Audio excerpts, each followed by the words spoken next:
Hi, I'm Bonnie Bing, and I am not a decorating expert at all, but I have been recruited to show you how to make some quick, easy centerpieces, and they really don't cost much either. So this is number one. I like to have something in my kitchen because so many people use the back door instead of the front door. And everybody around the holidays, or most of the time, they love candy. So what I did all this year is collect apothecary jars. Say that 3 times. All right, you decide on the colors that you want, and in my case, I love a red and white stripe, love peppermint, and I can't get enough of these hot tamales.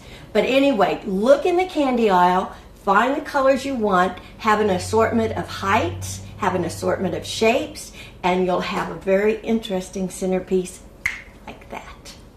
A trick I learned a long time ago is use what you already have at your house. This is a vase.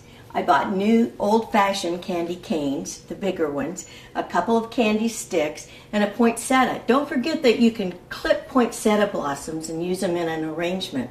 Another tip, this is a wreath. If you want greenery, instead of trying to fix it around there, just get a wreath, put the vase down in the middle. Another trick is to make this movable easily, put it on a tray. It not only will add just a little bit of shine, but it will also make it easy to move when you need to use this space for something else. A friend of mine gave me 12 of these vases after a wedding because she said she didn't want them. I love these because they're very versatile, and all you have to do is fill them with some color. In this case, I used red bulbs, gold bulbs, and green bulbs, and then on the top I'm floating right now a poinsettia blossom, but I'll change that out later to floating candles or whatever. Another great part about this is as you stack them, you can make it any height that you want it to be. So experiment, use what you have in your house.